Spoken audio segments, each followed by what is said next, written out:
सभी साथियों को नमस्कार। आप सभी लोग स्वस्थ हों, पढ़ाई ठीक से कर रहे हो, शुभकामनाएं हैं। तो आइए आज की वीडियो में जो है आपका स्वागत है। और आज हम टॉपिक लेके आए हैं भारत में संवैधानिक विकास। भारत में संवैधानिक विकास, ये आज का टॉपिक है।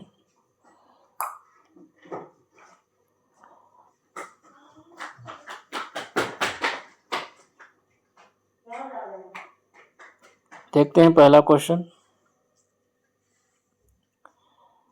रेगुलेटिंग एक्ट 1773 के तहत बंगाल के गवर्नर जनरल को मद्रास और बम्बई के ऊपर पर्यवेक्षी प्राधिकार प्रदान किया गया था। तो रेगुलेटिंग एक्ट 1773 के तहत बंगाल के गवर्नर जनरल को मद्रास और बम्बई के ऊपर पर्यवेक्षी प्राधिकार प्रदान किया गया था। अगला देखिए,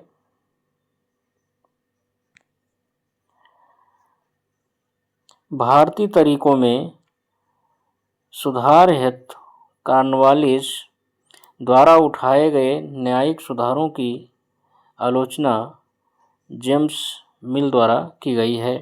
तो भारतीय तरीकों में सुधार हेतु कॉर्नवालिस द्वारा उठाए गए न्यायिक सुधारों की आलोचना जेम्स मिल द्वारा की गई है।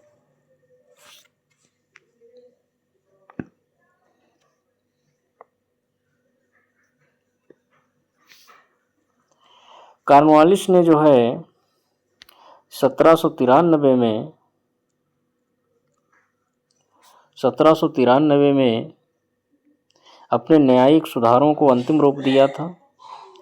अपने न्यायिक सुधारों को अंतिम रूप दिया था, जिन्हें कॉर्नवालिस संहिता भी कहते हैं। जिन्हें कॉर्नवालिस संहिता भी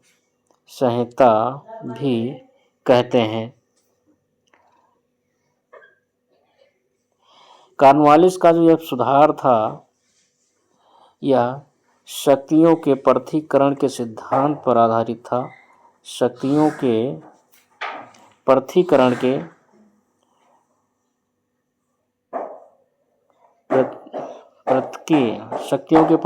के सिद्धांत पर आधारित था।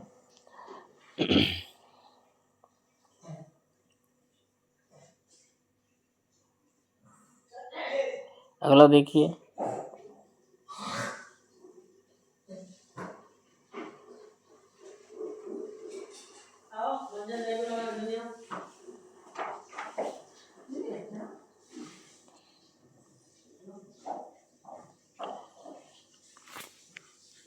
हाँ, तो अगला देखिए, 1773 के रेगुलेटिंग एक्ट द्वारा स्थापित गवर्नर जनरल की परिषद के सदस्य।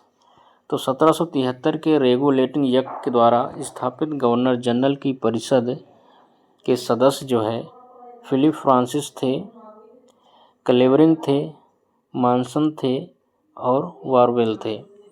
तो 1773 के रेगुलेटिंग एक्ट द्वारा स्थापित गवर्नर जनरल की परिषद के सदस्य फिलिप फ्रांसिस थे, क्लेवरिंग थे, मॉनसन थे और वारवेल थे।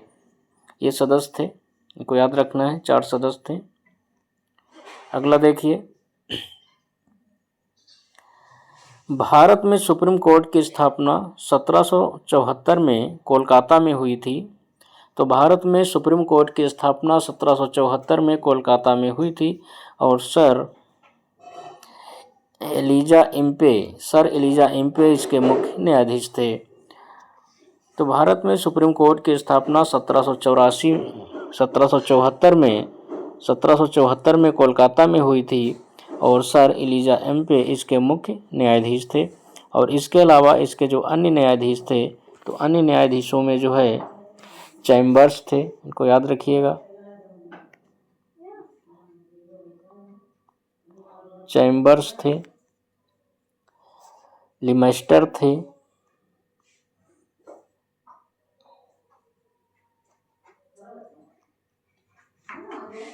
लिमेस्टर थे और तीसरे हाइड थे। तो चैम्बर्स, लिमेस्टर, हाइड जो अन्य मुख्य न्यायाधीश थे, चैम्बर, लिमेस्टर, हाइड ये अन्य न्यायाधीश थे और इसके जो मुख्य न्यायाधीश थे सर एलिजा इम्पे थे। अगला देखिए, ब्रिटिश संसद द्वारा भारतीय मामलों में पहला वैधानिक हस्तक्षेप रेगुलेटिंग एक्ट 1773 अधिनियम द्वारा किया गया था। तो ब्रिटिश संसद द्वारा भारतीय मामलों में पहला वैधानिक हस्तक्षेप रेगुलेटिंग एक्ट 1773 अधिनियम द्वारा किया गया था।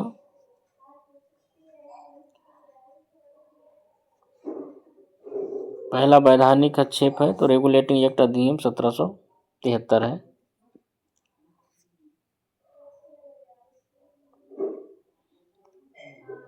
अगला देखिए, रेगुलेटिंग एक्ट 1773 में प्रथम बार बंगाल के गवर्नर जनरल के पद हेतु प्रावधान किया गया था।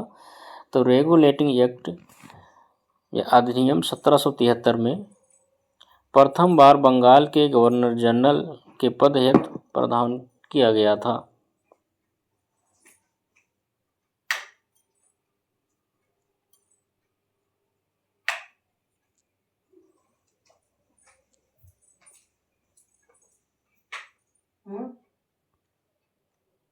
अगला देखिए,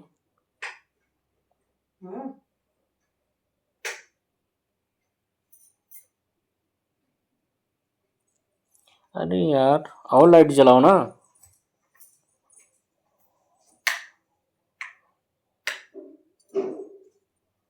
अगला देखिए,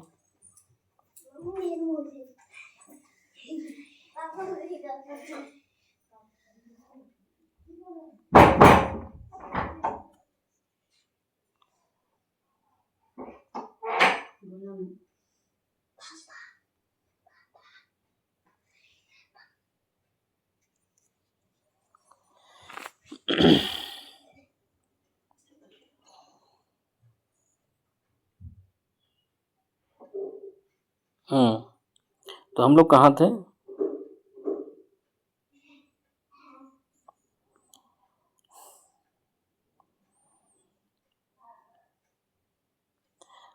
चौथे पे थे, इसको हमने लोगों ने डिफाइन कर लिया है ना। पांचवा देखते हैं, पांचवा भी हो गया, छठा देखते हैं।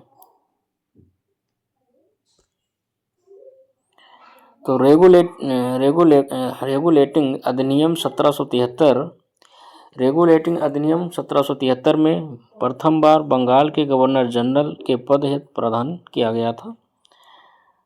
अगला देखिए 7 नंबर का, तो रेगुलेटिंग एक्ट के द्वारा सर्वप्रथम सुप्रीम कोर्ट की स्थापना कोलकाता में की गई थी।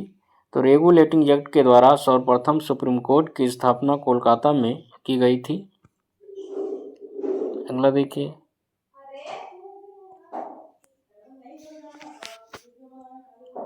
ब्रिटिश सरकार ने आधुनिक शिक्षा प्रसार की ओर पहला कदम 1813 में बढ़ाया था। तो ब्रिटिश सरकार ने आधुनिक शिक्षा प्रसार की ओर पहला कदम जो है 1813 में बढ़ाया था।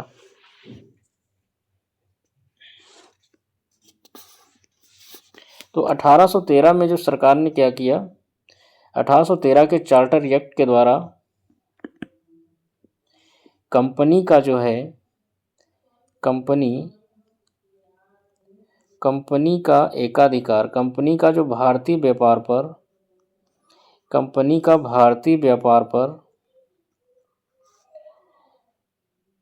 जो एकाधिकार था, भारतीय व्यापार पर जो एकाधिकार था उसे समाप्त किया गया।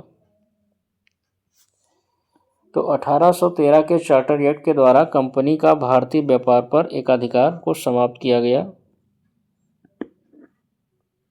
और इसके अलावा 1813 के चार्टर एक्ट के द्वारा भारतीय शिक्षा के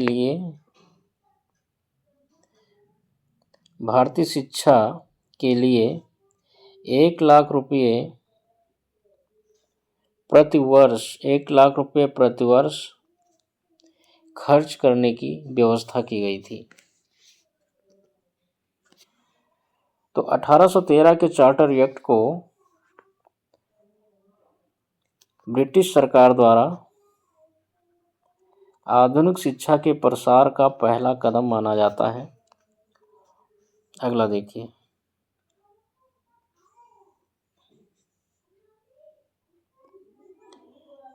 1813 के चार्टर एक्ट द्वारा ईस्ट इंडिया कंपनी के व्यापारिक अधिकारों को समाप्त कर दिया था। ठीक है, केवल चीन के साथ व्यापार और चाय के व्यापार पर उसका एक अधिकार बना रहा और बाकी जो है समाप्त किया गया था भारतीय क्षेत्रों से। अगला देखिए, 1813 के चार्टर एक्ट द्वारा कंपनी के व्यापारिक एकाधिकार को 2 बार हो गया समाप्त कर दिया गया था। अगला देखिए 11 नंबर का चार्टर एक्ट 1833। चार्टर एक्ट 1833 में यह प्रावधान किया गया कि बंगाल का गवर्नर जनरल ही संपूर्ण भारत का गवर्नर जनरल होगा। तो चार्टर एक्ट 1833 में यह प्रावधान किया गया कि बंगाल का गवर्नर जनरल ही संपूर्ण भारत का गवर्नर जनरल होगा।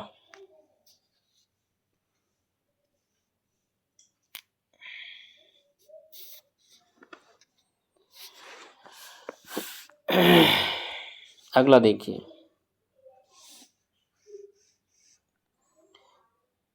चलिए इसको थोड़ा सा और समझ लेते हैं हम लोग। तो चार्टर एक्ट 1833 में यह प्रावधान किया गया कि बंगाल का जो गवर्नर जनरल है वही संपूर्ण भारत का गवर्नर जनरल होगा। और इसके अलावा भी चार्टर एक्ट 1833 में इसमें क्या किया गया, चीन के साथ जो चाय का और चीन के साथ जो व्यापार का कार्यक्रम चल रहा था ईस्ट इंडिया कंपनी का, चाय प्लस चीन के साथ व्यापार, तो उसे भी पूर्णतया इसके द्वारा समाप्त कर दिया गया। ठीक है, और इसके अलावा चार्टर एक्ट 1813 के द्वारा दास्ता को समाप्त करने की आज्ञा दी गई थी। तो दास्ता को समाप्त करने की आज्ञा इसी चार्टर एक्ट में लाई गई थी। दास्ता को समाप्त करने की आज्ञा 1833 के चार्टर एक्ट में दी गई थी। और क्या किया गया, और इसके द्वारा 1833 के चार्टर एक्ट द्वारा ये कहा गया कि जो बंगाल का गवर्नर जनरल है अब वो पूरे भारत का गवर्नर जनरल होगा। तो बंगाल के गवर्नर जनरल को भारत का गवर्नर जनरल बना दिया गया था। अगला देखिए, पीटर्स इंडिया एक्ट 1784 में पारित हुआ था। अगला देखिए, पीटर्स इंडिया एक्ट द्वारा बोर्ड ऑफ कंट्रोल की स्थापना की गई थी। तो पीटर्स इंडिया एक्ट द्वारा बोर्ड ऑफ कंट्रोल की स्थापना की गई थी। बोर्ड ऑफ कंट्रोल का जो अध्यक्ष होता था, बोर्ड ऑफ कंट्रोल का जो अध्यक्ष था वो ब्रिटिश मंत्रिमंडल का सदस्य होता था। ब्रिटिश मंत्रिमंडल का सदस्य बोर्ड ऑफ कंट्रोल का अध्यक्ष होता था। तो ब्रिटिश मंत्रिमंडल का सदस्य बोर्ड ऑफ कंट्रोल का अध्यक्ष होता था। अगला देखिए, प्रथम विधि विशेषज्ञ लॉर्ड मैकाले को नियुक्त किया गया था। तो प्रथम विधि विशेषज्ञ लॉर्ड मैकाले को नियुक्त किया गया था। और ये भी इनको भी यहाँ पे देखिए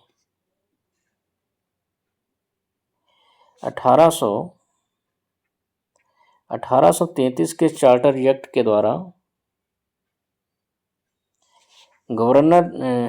गवर्नर जनरल की कार्यकारिणी में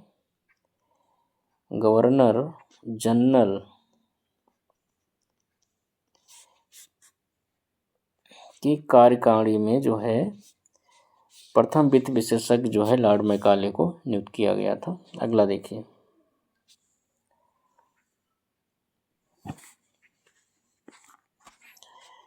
जिस समय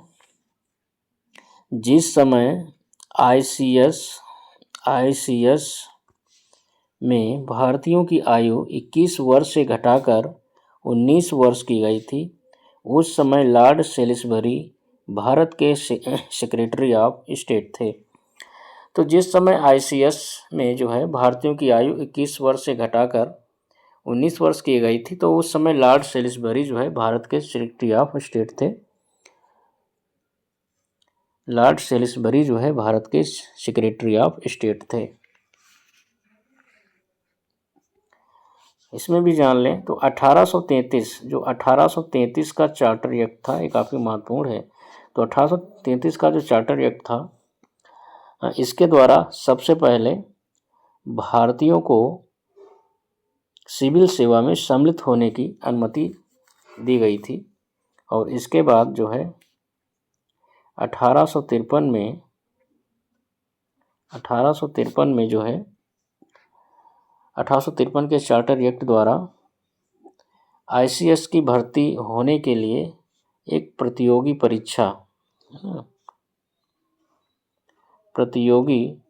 परीक्षा का प्रावधान किया गया था। अगला देखिए, भारतीय विधि आयोग की अध्यक्षता जो है लॉर्ड मैकाले ने की थी। तो भारतीय विधि आयोग की अध्यक्षता जो है लॉर्ड मैकाले ने की थी। इस विधि आयोग को जो है 1834 में स्थापित किया गया था और इसे 1833 के एक्ट के द्वारा बनाया गया था। अगला देखिए, भारतीय परिषद अधिनियम 1861 के द्वारा भारत के गवर्नर जनरल को अध्यादेश जारी करने की शक्ति दी गई। तो भारतीय परिषद अधिनियम 1861 द्वारा भारत के गवर्नर जनरल को अध्यादेश जारी करने की शक्ति दी गई और यह अध्यादेश जो है 6 माह तक लागू रह सकता था। अगला देखिए,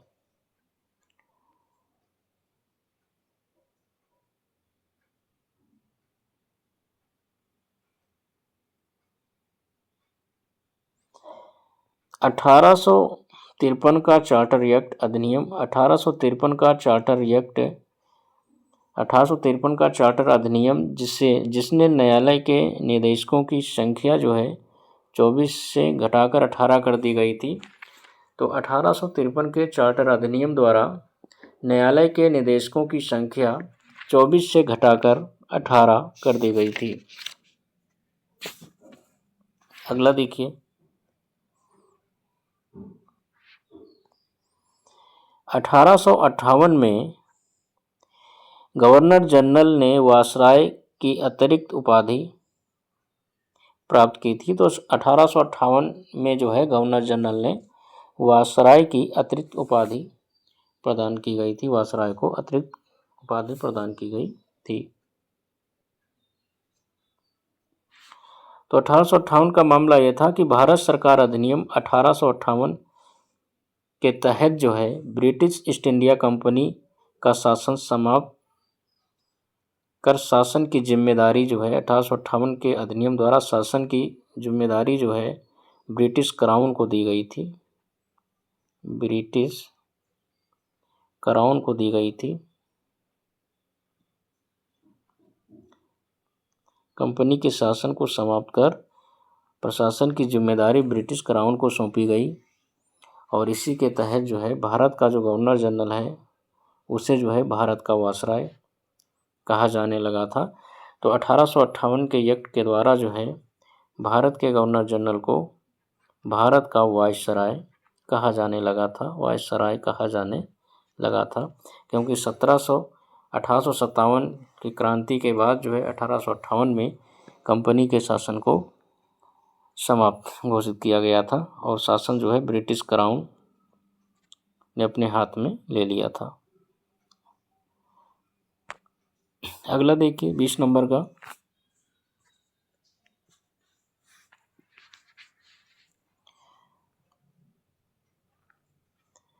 1909 के भारत शासन अधिनियम द्वारा मुसलमानों के लिए पृथक प्रतिनिधित्व और निर्वाचन मंडल की व्यवस्था की गई थी।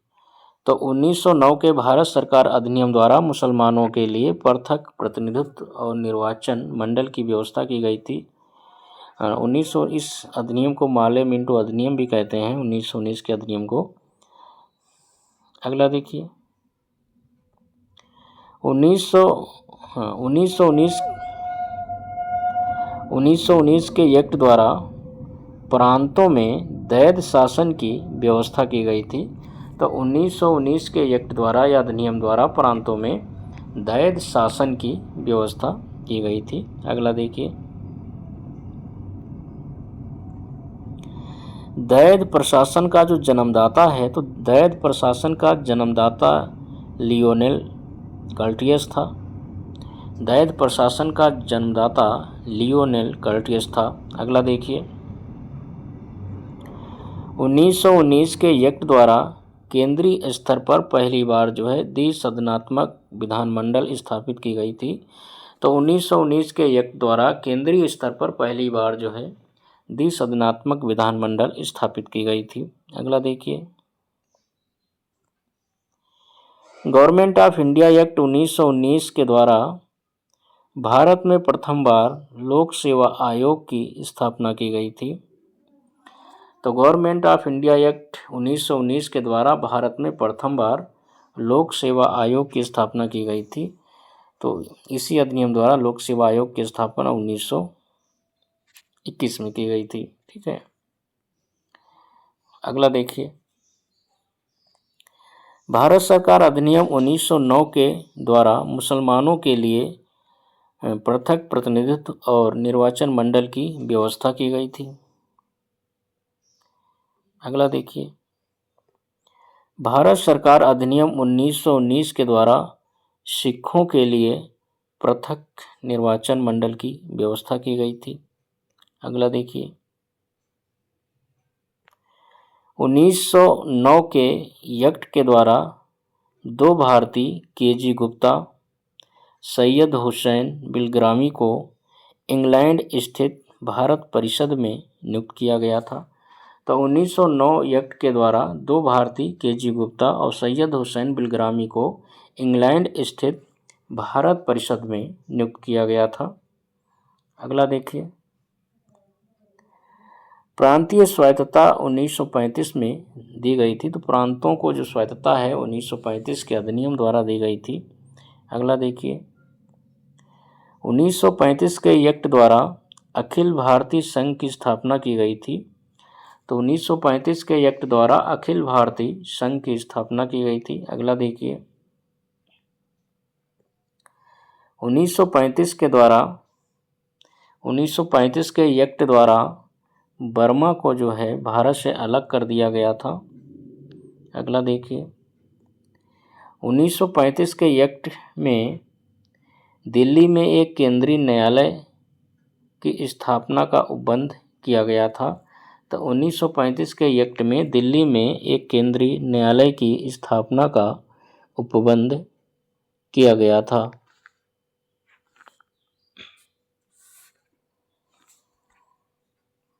अगला देखिए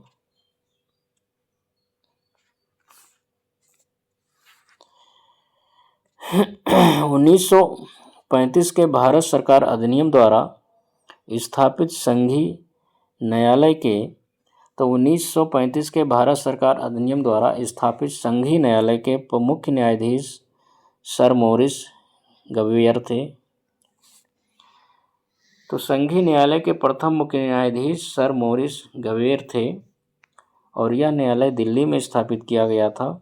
और इसके जो अन्य दो न्यायाधीश थे उसमें सर शाह मोहम्मद सुलेमान और एम.आर. जयकर थे। तो 1935 के भारत सरकार अधिनियम द्वारा जो संघीय न्यायालय स्थापित किया गया तो ये दिल्ली में स्थापित किया गया था। और इसके पहले जो मुख्य न्यायाधीश थे सर मॉरिस गवेयर थे और जो दो अन्य न्यायाधीश थे उसमें सर शाह मोहम्मद सुलेमान और दूसरे एम.आर. जयकर थे। अगला देखिए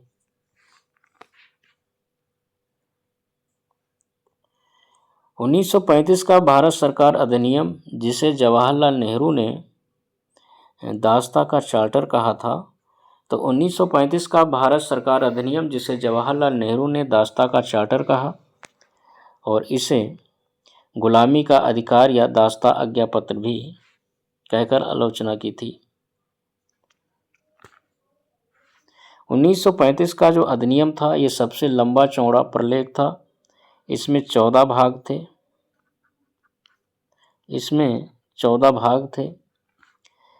321 धाराएं थी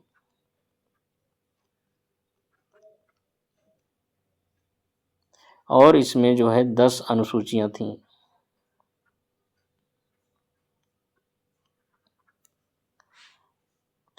तो 1935 के अधिनियम में 14 भाग थे, 321 धाराएं थी और 10 अनुसूचियां थी।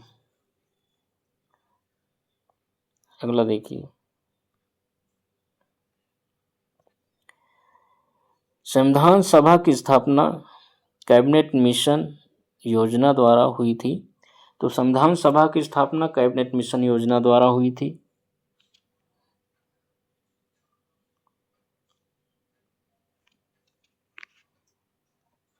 अगला देखिए, भारत में कैबिनेट मिशन 24 मार्च 1946 को दिल्ली में पहुंचा था और 16 मई 1946 को जो है इसने अपनी रिपोर्ट प्रस्तुत की थी। अगला देखिए,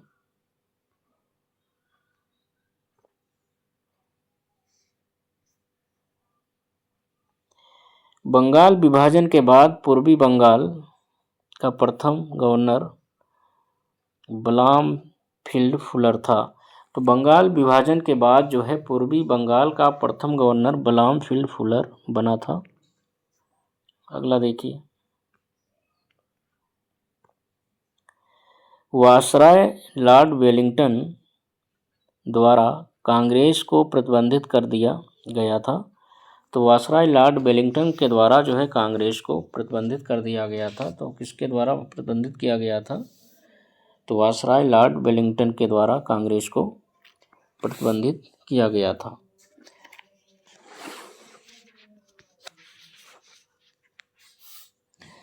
तो इन्होंने जो है लॉर्ड वेलिंगटन ने कांग्रेस को कब प्रतिबंधित किया था?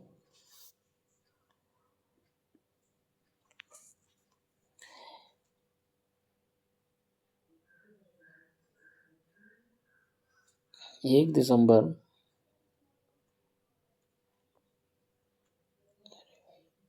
दिसंबर 1931 में जो है लॉर्ड वेलिंगटन ने कांग्रेस को प्रतिबंधित कर दिया था। अगला देखिए, लॉर्ड कर्जन ने 1899 ईस्वी में कलकत्ता कारपोरेशन एक्ट पारित किया था। तो लॉर्ड कर्जन ने 1899 ईस्वी में कलकत्ता कारपोरेशन एक्ट पारित किया था।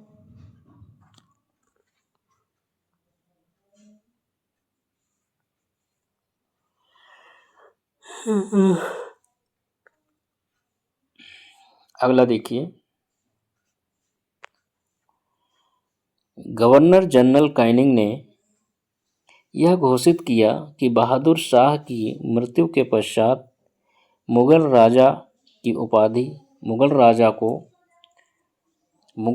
को उपाधि से वंचित कर देंगे।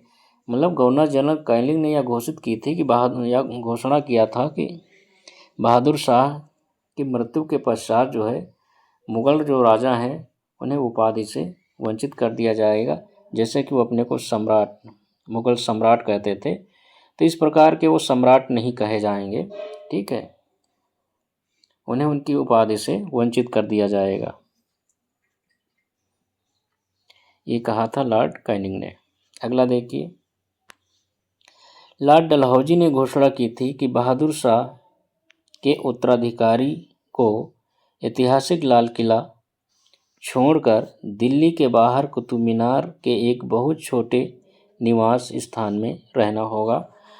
तो लॉर्ड डलहौजी ने कहा था कि बहादुर शाह के उत्तराधिकारियों को ऐतिहासिक लाल किला छोड़कर दिल्ली के बाहर कुतुब मीनार के एक छोटे निवास स्थान में रहना होगा और कैनिंग ने कहा था कि बहादुर शाह की मृत्यु के पश्चात मुगल राजाओं को उपाधि से वंचित कर दिया जाएगा। दोनों कथन महत्वपूर्ण है। अगला देखिए, लॉर्ड कर्जन ने 1901 में सर जॉन मार्शल को पुरातत्व विभाग का डायरेक्टर जनरल नियुक्त किया था। तो लॉर्ड कर्जन ने 1901 में सर जॉन मार्शल को पुरातत्व विभाग का डायरेक्टर जनरल नियुक्त किया था। अगला देखिए, वायसराय रिपन ने जोर देते हुए कहा कि ढला लौह नौकरशाही हमेशा नहीं चल सकती। तो वायसराय रिपन ने जोर देते हुए कहा था कि ढला लौह नौकरशाही जो है वो हमेशा नहीं चल सकती। अगला देखिए,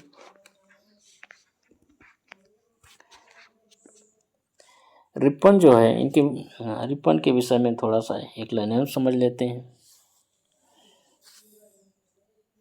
इल्बर्ट बिल विवाद। तो इल्बर्ट बिल विवाद जो है रिपन के समय में ही आया था। ये इल्बर्ट काफी महत्वपूर्ण विवाद है। तो इल्बर्ट बिल विवाद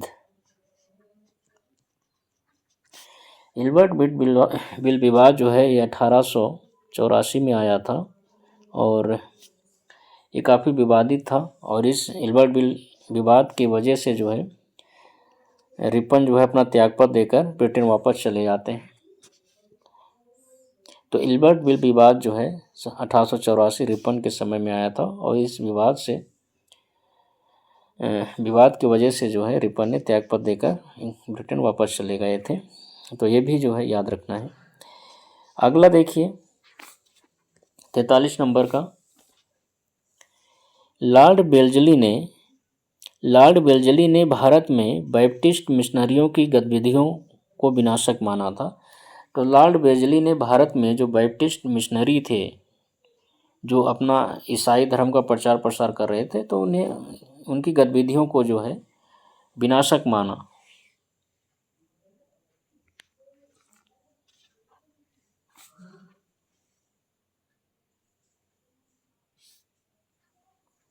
और लॉर्ड बेल्जली ने बैप्टिस्ट मिशनरियों पे जो है कलकत्ता में प्रवेश पर इन्होंने प्रतिबंध भी लगा दिया था। इतना जो है ये नाराज थे इन मिशनरियों से। ठीक है, अगला देखिए, लॉर्ड कर्जन ने 1885 के बाद बंगाली और मराठी नेताओं के प्रति आयरलैंड जैसी क्रांतिकारी योजना चलाने पर संदेह करने लगा था।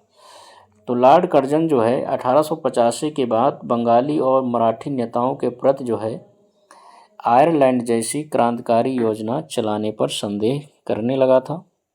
अगला देखिए,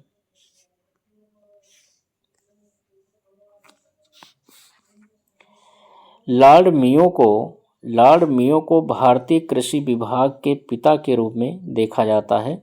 तो लॉर्ड मियो को भारतीय कृषि विभाग के पिता के रूप में देखा जाता है। इन्हें भारतीय कृषि का पिता कहा जाता है। तो लॉर्ड मियो ने 1872 में कृषि विभाग स्थापित किया था। अगला देखिए, इल्बर्ट बिल विवाद लॉर्ड रिपन के शासनकाल में हुआ था, 1884 में हुआ था और इस विवाद की वजह से रिपन ने त्यागपत्र देकर ब्रिटेन वापस चले गए थे। अगला देखिए, गवर्नर जनरल लॉर्ड कैनिंग। तो गवर्नर जनरल लॉर्ड कैनिंग के समय 1857 का विद्रोह हुआ था। तो गवर्नर जनरल लॉर्ड कैनिंग के समय में ही 1857 का विद्रोह हुआ था।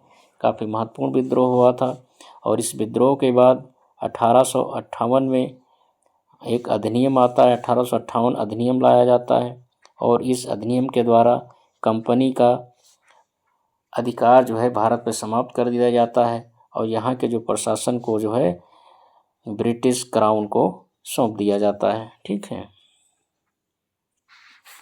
अगला देखिए, भारत में सहायक संधि पर हस्ताक्षर सबसे पहले अवध के नवाब ने किया था। तो भारत में सहायक संधि पर सबसे पहले हस्ताक्षर अवध के नवाब ने किया था।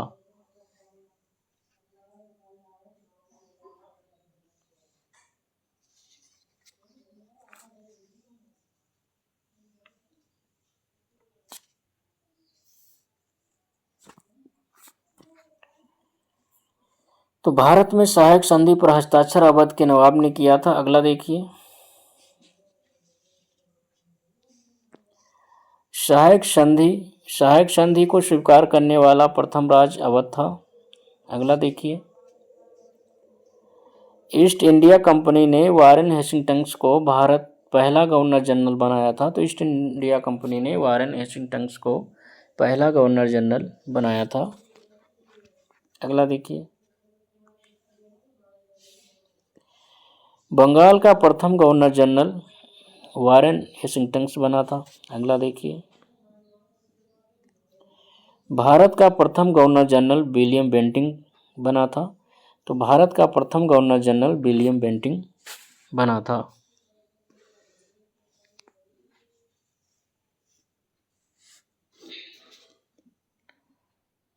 अगला देखिए,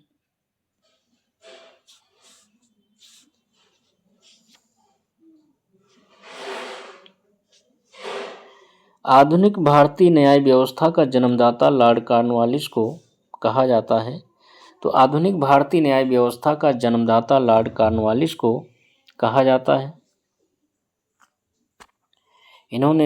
कॉर्नवालिस ने जो है 1793 में कॉर्नवालिस संहिता प्रस्तुत की थी और इन्होंने शक्तियों के पृथक्करण का सिद्धांत प्रस्तुत किया था इसी में।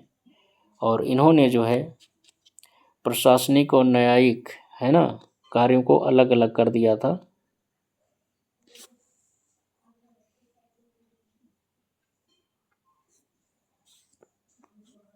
अगला देखिए, लॉर्ड कॉर्नवालिस का जो मकबरा है ये गाजीपुर उत्तर प्रदेश में। तो लॉर्ड कॉर्नवालिस का मकबरा गाजीपुर उत्तर प्रदेश में है।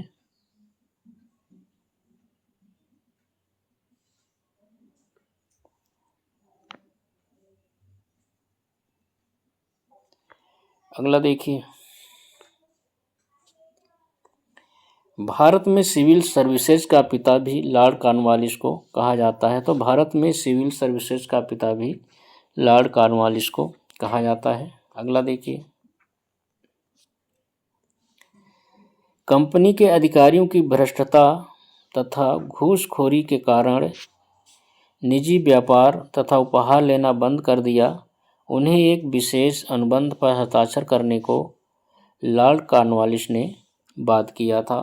तो कंपनी के अधिकारियों की भ्रष्टता तथा घूसखोरी के कारण निजी व्यापार तथा उपहार लेना बंद कर दिया। उन्हें एक विशेष अनुबंध पर हस्ताक्षर करने को लॉर्ड कॉर्नवालिस ने बाध्य किया था।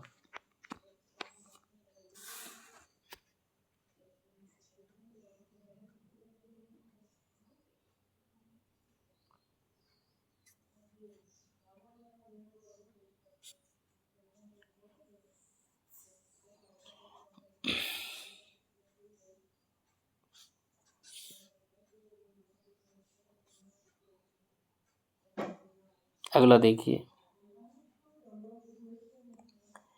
यंग हस्बैंड मिशन तिब्बत में रूस का षड्यंत्र विफल करने के लिए भेजा गया था। तो यंग हस्बैंड मिशन जो है तिब्बत में रूस का षड्यंत्र विफल करने के लिए भेजा गया था।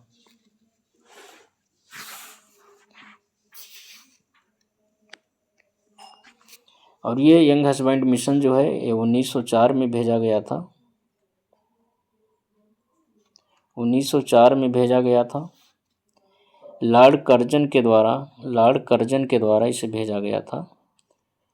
इसका मकसद था कि तिब्बत में रूस का जो प्रभाव है उसे समाप्त करना था। अगला देखिए, वायसराय लॉर्ड कर्जन को भारतीय राष्ट्रवाद का उत्प्रेरक कहा गया है। तो वायसराय लॉर्ड कर्जन को भारतीय राष्ट्रवाद का उत्प्रेरक कहा गया है।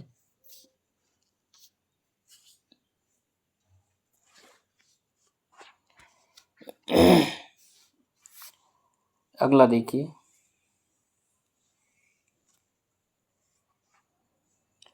जॉन लॉरेंस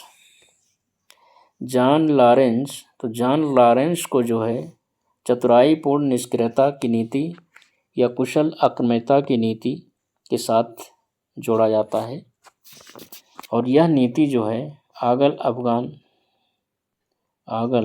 अफगान नीति से संबंधित था, आगल अफगान संबंधों से संबंधित था।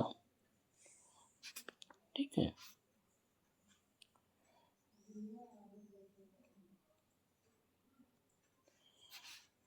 अगला देखिए, बंगाल में दैद शासन का अंत जो है 1872 में हुआ था। अगला देखिए, बंगाल में दैद सरकार की स्थापना रॉबर्ट क्लाइव ने की थी। अगला देखिए, बंगाल में रॉबर्ट क्लाइव द्वारा स्थापित दैद सरकार को वारेन हेस्टिंग्स ने समाप्त कर दिया था।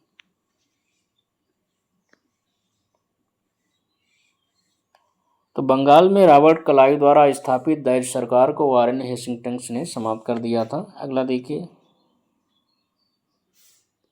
भारत में स्त्रियों की शिक्षा की अनुमति जो है डलहौजी ने दी थी। तो भारत में स्त्रियों की शिक्षा की अनुमति जो है डलहौजी ने दी थी, और स्त्रियों की शिक्षा की बात जो है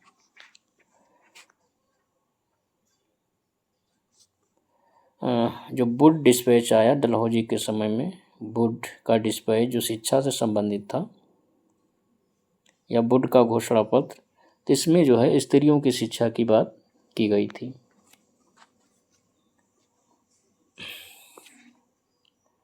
अगला देखिए, गोद प्रथा निषेध का सिद्धांत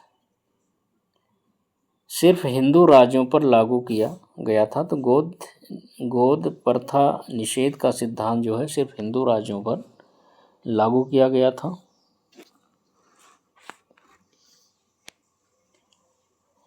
और इसका सिद्धांत ये था कि राज हड़प का सिद्धांत प्रारंभ किया था लॉर्ड डलहौजी ने जो है। जब लॉर्ड डलहौजी आया तो डलहौजी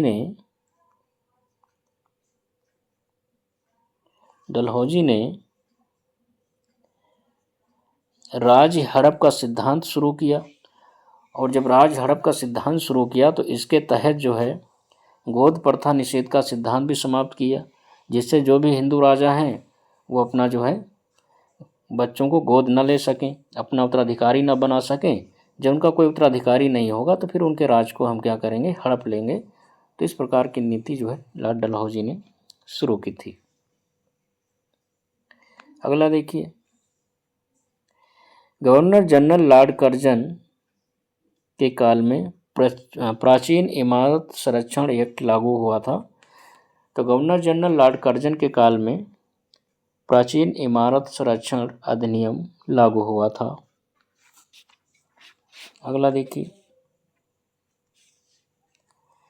प्राचीन स्मारक परिरक्षण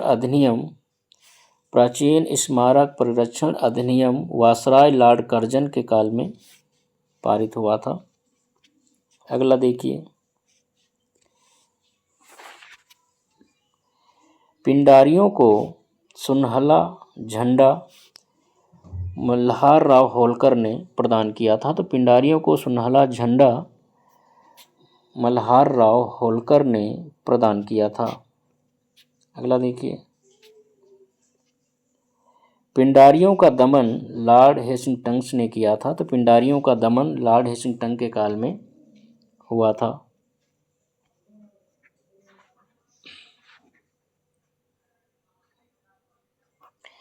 जो पिंडारियों के जो सरदार थे इसमें चीतू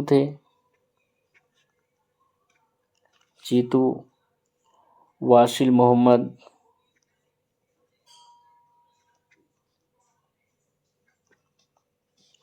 मोहम्मद थे, अमीर खां थे,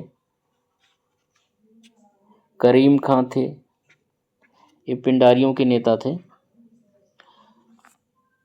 इसमें हिंदू दल और मुस्लिम दोनों सब शामिल थे।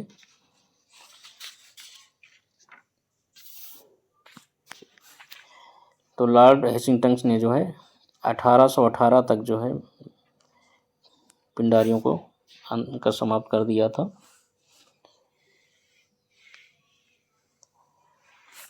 अगला देखिए, गवर्नर जनरल लॉर्ड हेस्टिंग्स ने पिंडारियों और पठानों का दमन किया था। ठीक है, 1818 में पूर्ण रूप से इनका जो है दमन कर दिया गया था। अगला देखिए, भारत में पहली रेलवे लाइन लॉर्ड डलहौजी के समय में बिछाई गई थी। तो भारत में जो पहली रेलवे लाइन है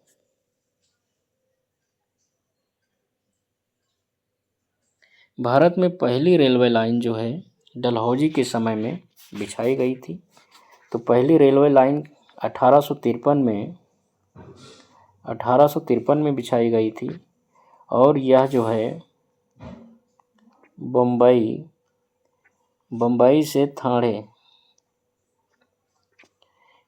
से ठाणे के बीच बिछाई गई थी।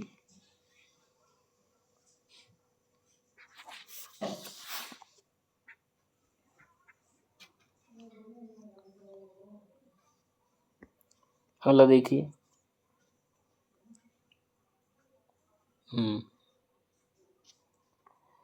लॉर्ड विलियम बेंटिंक ने सती प्रथा का उन्मूलन किया था। तो लॉर्ड विलियम बेंटिंक ने सती प्रथा का उन्मूलन किया था।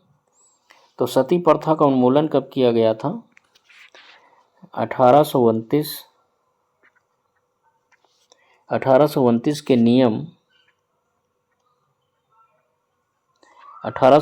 के नियम 17 द्वारा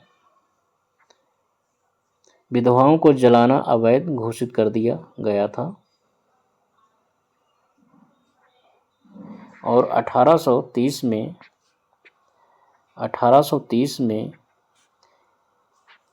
सती प्रथा उन्मूलन कानून जो है, विधवाओं को जलाना अवैध कानून जो है, ये बम्बई और मद्रास प्रेसिडेंसी में लागू किया गया था। बम्बई और मद्रास प्रेसिडेंसी में इसे लागू किया गया था। अगला देखिए, governor general Lord William Bentinck ने अदालतों में क्षेत्रीय भाषाओं को शुरू करवाया था। तो governor general Lord William Bentinck ने अदालतों में क्षेत्रीय भाषाओं को शुरू करवाया था।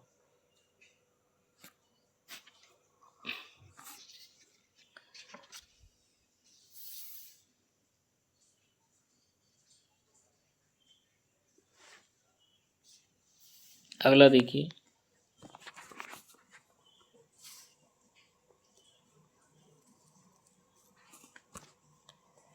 Vernacular Press Act Lord Ripon ने समाप्त किया था। तो Vernacular Press Act Lord Ripon ने समाप्त किया था। तो Vernacular Press Act Lord Ripon ने समाप्त किया था। अगला देखिए, Vernacular Press Act Lord Lytton ने लागू किया था। तो लॉर्ड लिटन ने इसे जो है लागू किया था। अगला देखिए, भारत में स्थानीय शासन को लॉर्ड रिपन ने प्रोत्साहित किया था। मतलब भारत में स्थानीय स्वशासन को लॉर्ड रिपन ने प्रोत्साहित किया था। अगला देखिए, भारत में पहली बार डलहौजी के समय में तार और रेल सेवा आरंभ की गई थी। तो भारत में पहली बार डलहौजी के समय में तार और रेल सेवा आरंभ की गई थी। अगला देखिए, वायसराय लॉर्ड रिपन के समय में बंगाल नगरपालिका अधिनियम 1884 पास किया गया था। तो वायसराय लॉर्ड रिपन के समय में ही बंगाल नगरपालिका अधिनियम 1884 पास किया गया था। अगला देखिए,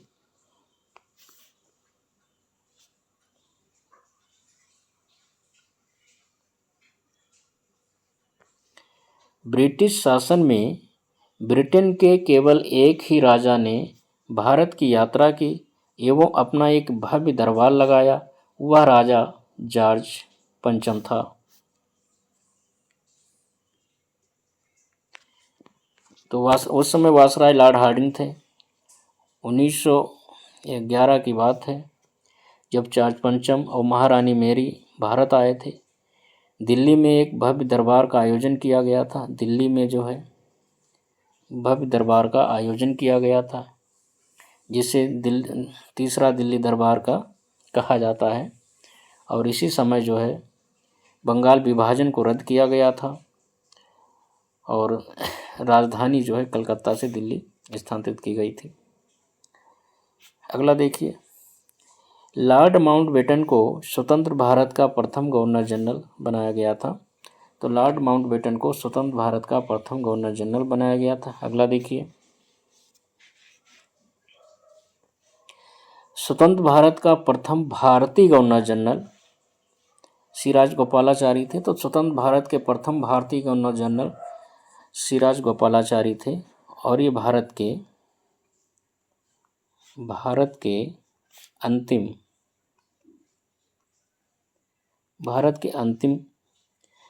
गवर्नर जनरल थे। भारत के अंतिम गवर्नर जनरल भी सिराज गोपालाचारी थे।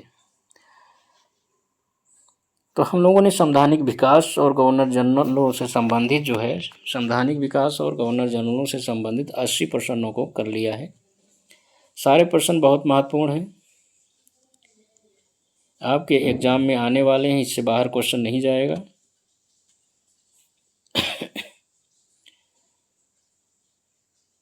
देखने के लिए धन्यवाद। फिर मिलते हैं अगली क्लास में।